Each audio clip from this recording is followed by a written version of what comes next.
I think automation is definitely going to change how salespeople end up getting used. And it's hitting from a couple of different things. First of all, you look at the increase in automation for your basic.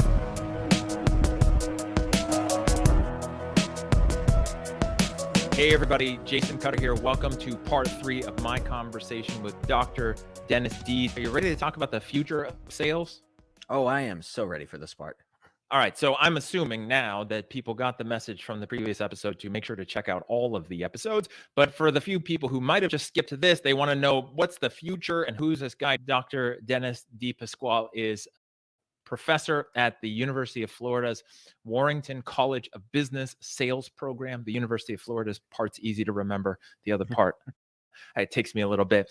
He's teaching advanced sales skills, sales management skills, mindset, locus of control, all kinds of topics that you might not think would be part of a program, but it fits perfectly in sales, in life. Like we keep talking about, it's not any of that. It's human to human, it's relationship building. He focuses on failure, emotional intelligence, all kinds of things, just dealing with helping people increase their confidence, increase their selling ability, and then apply that to all aspects of their life. Dr. D, when we jump into this and we talk about the future of sales, what do you think buyers, again, B2C, B2C, doesn't matter, what do you think they want more of from salespeople? I know I said this in the last one, but definitely they don't want their life overcomplicated. They don't want the stress that some bad salespeople might create. They want things to be easy and they don't want to have to think. And I think that would apply to us anywhere. Yep. So what does that look like? What do they want that salesperson to do? Not just not give them more stress and not, they want to make it easy, but what are they hoping the salesperson would do for them in the future, or Well, companies? yeah, they should be doing their homework. They should be Mm. doing their research. A lazy salesperson who doesn't do their research, who doesn't understand the company, who doesn't take the time to understand the business that they happen to be in, the salesperson is clearly going to know their own business. We would hope anyway. But what really is important is how is the salesperson understanding their customers' business and what research are they doing about their customers' business? And this happens before they pick up the phone, before they say, "Hello, my name is Jason and I'm here to sell you a widget. Hello, my name is Dennis and I'm here to sell you some sales training or some sales consulting." It should be, "Hello, my name is Dennis. I understand you do XYZ. I'd like to improve your process." And from start to end, they don't want to have to teach you about their business any more than you should be able to learn from looking out there on the web. What's interesting, and I don't always think of this perspective, but something you said is truly amazing in tying it to what I say all the time, which is preparing salespeople for the fact that they no longer, their primary job is no longer the keeper of information and knowledge, right? Like Mhm. facts and features and benefits and pricing. That's no longer what people go to salespeople for. The internet has literally undone that power struggle of what salespeople thought they had that they no longer Mhm. have. Now, there's a lot of bad salespeople out there who are still selling from that place, and it's annoying and it wastes people time and it's frustrating, but they still try to do that. So, what I always tell everyone is make sure that you're not doing that and just assume that people have researched you as an individual, your business, your product and solution, and they know enough and they're looking for something more. They want your help and your guidance. Yeah. It's interesting though, because that, again, because it's a human, right? Like you keep saying, is that it also goes the other way, which is that customer, potential customer, is also assuming you have the internet and also assuming you're going to do research. And they don't Mhm. want to have to educate you on how their business works and their life works, especially if you're trying to sell them something. So one of the things, so getting to something you said earlier, and I know I quoted, I think in the first episode or the first segment, Daniel Pink, he talks about the old thing used to be caveat emptor, buyer beware. But today it's more caveat vendor, seller beware, because the customers will be able to do research. And if they, at a short frame of time, can do more research than it seems that you should have done in a much more broader spectrum of time, that's not going to build trust in who you are. and they're not going to want to deal with you if you come off as lazy. And this will definitely tie to what the theme of this, what is the salesperson of the future, really look like. Yeah. Obviously, what you're saying is the future, which is also now, is salespeople should be doing more research, planning those conversations. What else should salespeople be doing more of? Wh- how, how are salespeople going to be used and valued in the future as things change with sales? I think automation is definitely going to change how salespeople end up getting used. And it's hitting from a couple of different things. First of all, you look at the increase in automation for your basic B2C sales. So, what I'm thinking automation in terms of your checkout lines. That person used to be a salesperson. In Florida, I'm sure you have it, Jason, as well. We've got Publix, and there's definitely a reason to use a real person checkout at Publix as opposed to the automated checkout, because you're going to get a level of customer service there. So it's going to be important for salespeople to realize that they are a piece of that value chain that's being created. The salesperson isn't just there to engage in a transaction. They can do that online. And a lot of customers do prefer to do business online for that very reason, because so many salespeople are just there to engage in a transaction. So, what's going to happen, especially with ChatGPT and other AI chatbots coming out there, is it's going to really force the salesperson to think about how they're adding value to each transaction. Because again, in the past, you may not have wanted to talk to 3 different salespeople, but today, in today's web, and of course, this still goes back 10, 20 years, you can do that searching yourself. You didn't have to count on the salesperson to do that. Maybe if you were a paid buyer, you could have an assistant go out and talk to the various salespeople. So now the knowledgeable salesperson is the one that's going to be important, but also the salesperson that's able to manage a bunch of their relationships. And of course, that's going to require the salesperson to be able to leverage AI tools and CRMs and a lot of the Salesforce automation tools that are out there. So where is that balance then with the automation, with the tools, with things like CRMs that salespeople naturally want to fight against for reasons? Uh, but where's that balance between the automation, the tools, the technology, and then the conversations and the human aspect that buyers are still looking for? So I think on a base level, it's understanding where to use it and where not to use it. And that's going to be, unfortunately, I'm going to give the answer of it depends. It's going to depend on a lot of intuition, because the AI tools today are going to start making recommendations. Most of the CRMs out there today, they're going to score your leads and they're going to tell you when you're supposed to be contacting your leads.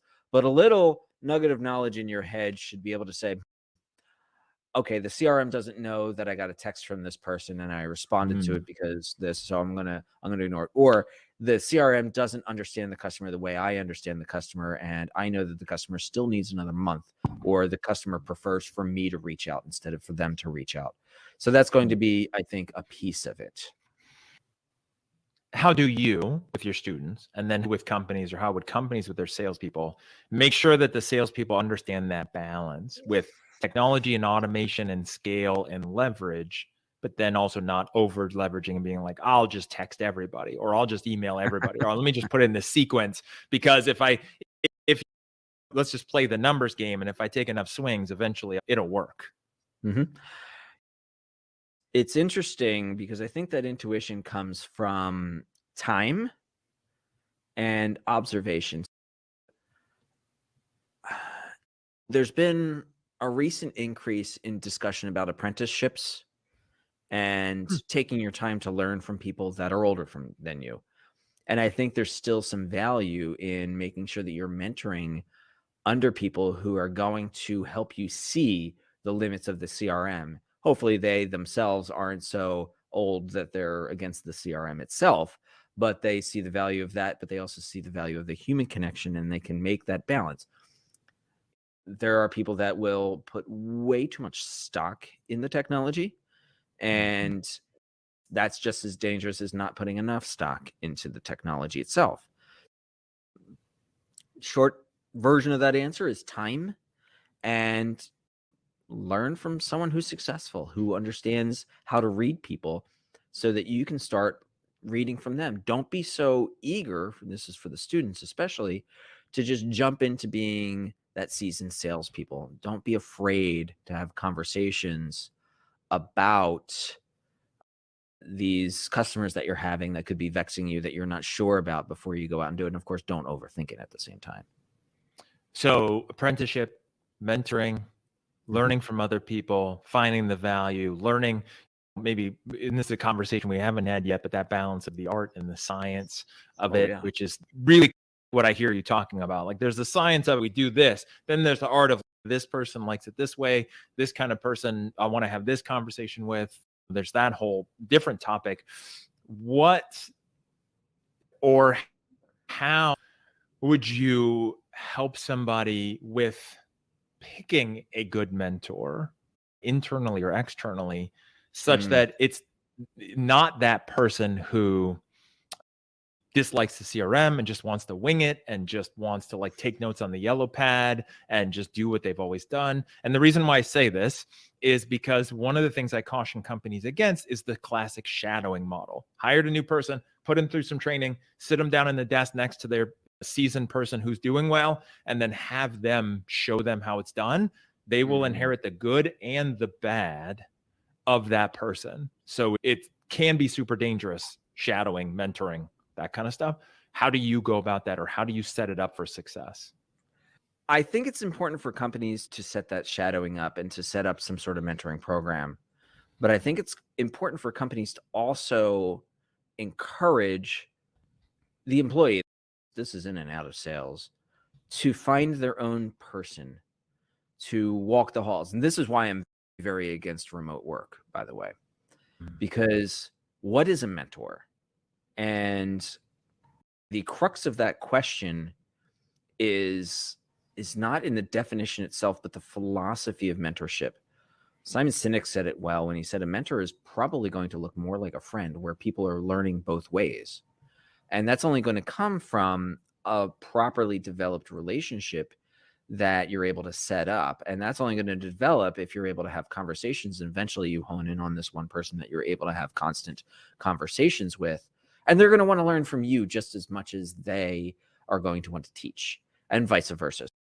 When I do the mentoring program for the students, I also say, you may be the senior and this person may be the freshman or sophomore, but you should be seeking to learn as much from them as you are hoping they're seeking to learn from you. And of course, it's a forced system. It's a direct pairing, but there's also an element.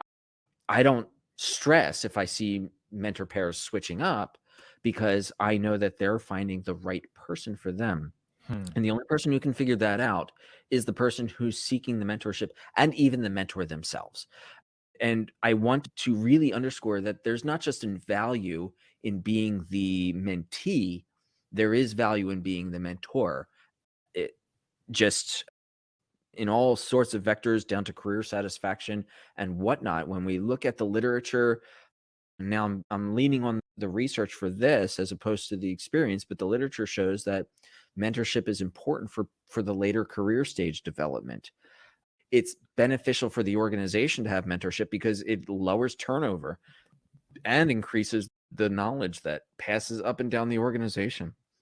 So making sure that you have a program is important. Making sure that you are a mentor is important. And it gives you purpose as you are starting to sunset your career oftentimes. And of course, looking for someone as a potential mentee, looking for someone who has that wisdom to give and is willing to have those conversations. What's fascinating, because again, I've seen some train wreck mentor shadowing situations in companies and some amazing ones. Usually it's more the train wreck ones. You're trying to just, hey, this person's the top producer, so go sit with them and learn what they do, which it's probably, they don't even know what they do, so they can't even help.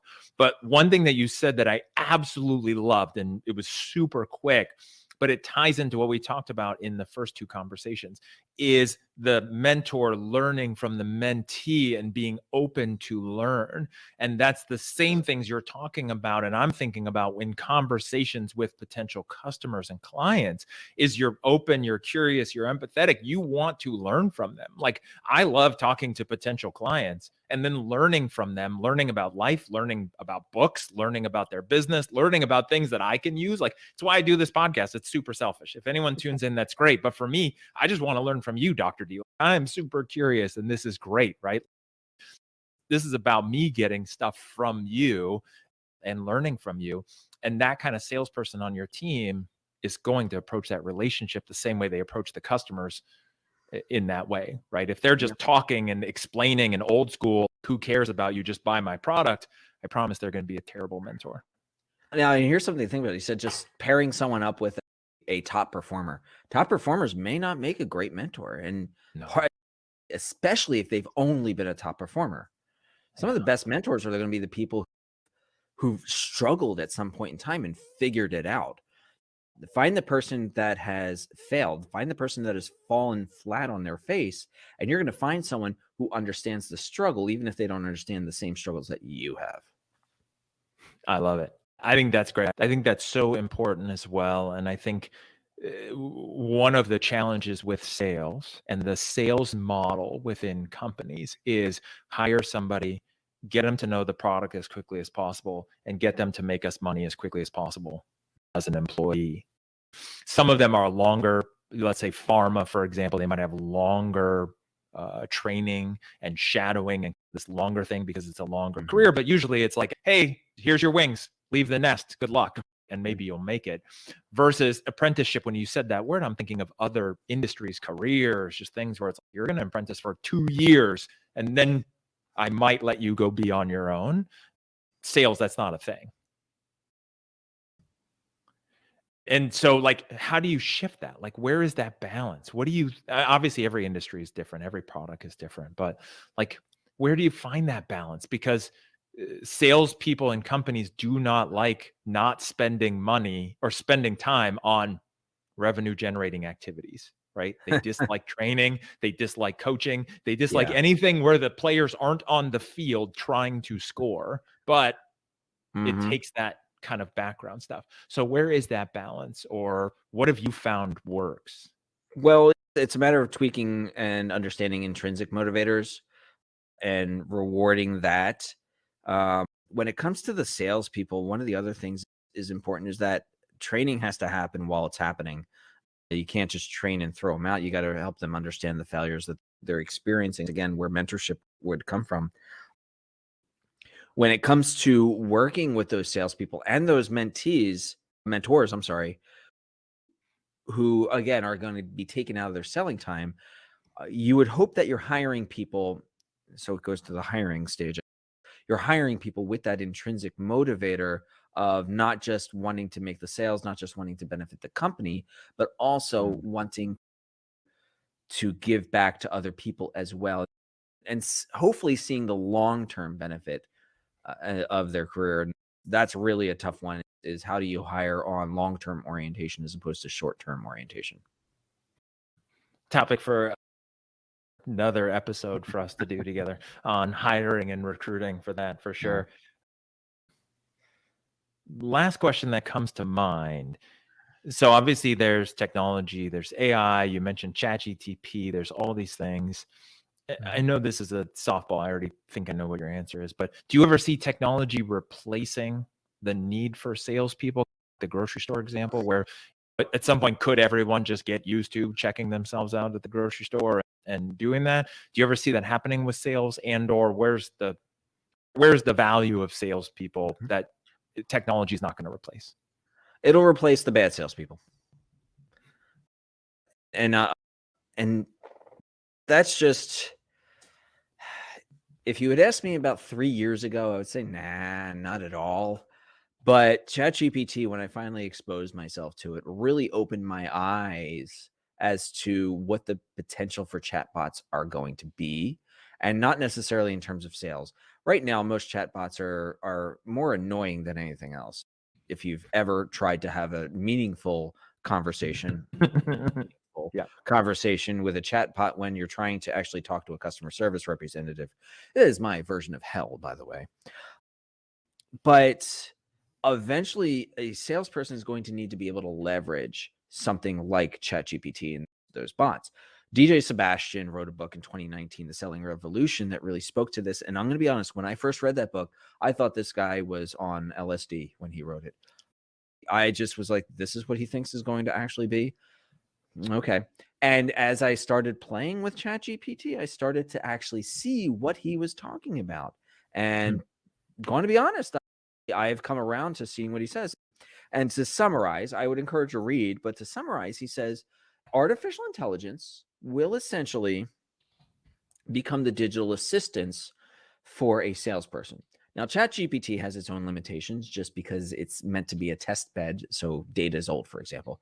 But I've already been able to, I've got an intern coming in next week, and I've already been able to generate a vetted, to some degree, vetted list of 50 prospects for this person to start with, to be able to sell my sales training course that I have to develop.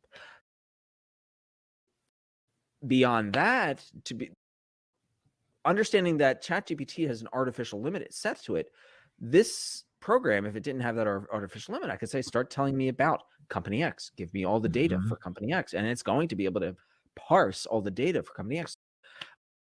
Sebastian basically references Jarvis from the Iron Man series as that type of artificial intelligence. And so the only thing that ChatGPT is missing is the voice recognition. It has the natural language processing. It accesses tons of data from the cloud. And so right now, I'm sure people are using it for things that are quite useless when it comes to it, but a smart person can make it its artificial assistant and save a lot of money and a lot of time once the voice is connected to it. Just having conversations. Hey, I need 10 companies in the tech sector in this particular geographic region with assets under a certain amount of money. And of course, ChatGPT, if you haven't, learn how to work with ChatGPT, learn how to prime it, which is basically teaching it what is important before you start giving it its prompts, which is your actual request for information. So in other words, I can't say, give me 50 prospects. I have to say, here's my company. Here's what the company does. Here's the type of customers I've worked with in the past. Here's the type of customers I'd like to work with in the future. Here's the sectors I'm willing to work in. Here's the courses that I've developed. You got to give it as much information as possible. In computers, there's a saying, garbage in, garbage out. So you have to make sure that you're giving it good information to start with. And once you give it the priming, once you teach it, just like you would teach any other human being, it can do a lot of a lot of tasks for you. And that's where it gets rid of the transactional salesperson. So if you're genuinely interested in the customer, instead of having to do the Google search yourself, instead of having to look at the databases yourself, you're going to be able to say, hey, go out there and find me some new prospects. Similarly, now, how is artificial intelligence going to be able to look at your Excel spreadsheets and figure out which territories are prime or which territories are problematic, which customers are having trouble? One of the things, going back to ChatGPT, is an assistant. Have it write your emails. Edit the emails afterwards. Dear God. But use it as, if you've ever sat there thinking, how am I going to start this cold email? ChatGPT can help you start it, and then of course tweak it from there. And you could tell, I was like, I like that email, but it's missing this. It'll rewrite it for you. And of course, eventually you want to add your own style to it, because people do recognize communication styles. No, and I think that's a great big final thought too on the future of sales. And I agree with ChatGPT and that kind of tool. It is great when you have a blank page and you don't know where to start or what to do. Learn how to ask it some prompts, take what it gives you, and then have that be a rough first draft sometimes, or ask it different questions and have it keep modeling and then use that. It could get you 60 to 80% of the way there on an email, for example. And then you got to make it yourself, make it you. Otherwise, people will be able to tell this sounds like a standard cold. Even if it's not bot generated, I get emails where I'm like, this is just terrible and boring. And I don't know. I know a human wrote it because it was years ago, but this is still terrible. Like, what human is trying to use these? So. Don't email sales professor if you don't want your bad emails to go up in front of the class, because that's what happens with me. But I do want to add this caveat. You don't want to become so dependent on the technology that you can't do it yourself. I think that's one of the dangers of our smartphones and some of our technology is that if your phone dies and you're given an analog map, do you know how to even unfold that map, let alone how to follow that map? Make sure that you know how to do everything that technology does so that if the technology fails or if you just want to double check the technology, you can do that on your own. And I think much to the bane of most people's existence, unless you're a math person like myself, it's the same thing with math, right? And we all learn in school where it's, wait, why can't I just use a calculator to solve these problems? What happens if you don't have a calculator? I always have a calculator. It's like, but you still should know how to add numbers together, right? What if you just need to do that? And I think that's the same fundamental. And I think that's a great warning because if you start relying on it, then you lose the ability to do it yourself. And then who's really running anything? And then what's your value? Literally, if it gets to the point where the chatbot can do all of your stuff for you, why are you there in that role? Right. At some point, your Right. boss is going to say, wait a second, this thing is much better than you and doesn't take any breaks and never calls in sick. Yeah. What are you doing to add value to all of these situations? And that is really the human piece of that. And that's why, again, the transactional salespeople, the Wolf of Wall Streets and whatnot out there, they're going to go away because it's the salespeople that truly care about the customer.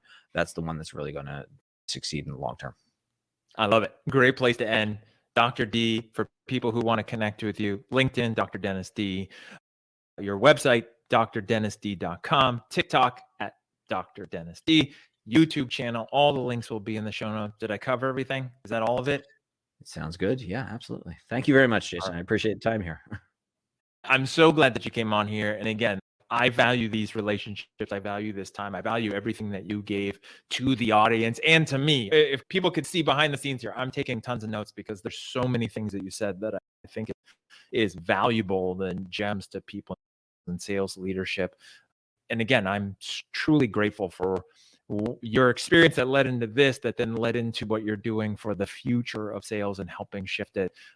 So again, thank you for being here on the show and thank you for the work that you're doing. And for everyone tuning in, thank you for being a part of this. Again, I say this constantly. If you're here, if you caught this episode or any of these, there's a reason, right? Something happened that led you here and there was something that you were supposed to get from this episode. So hopefully you got it. You can take it with you out in your sales career or your sales leadership career, make a difference and really impact the people that you're selling to. You're having relationships, genuine conversations, all of the things that Dr. D and I have talked about now for 3 episodes. And I appreciate you being here. And as always, thank you for helping fill the world with authentic persuaders.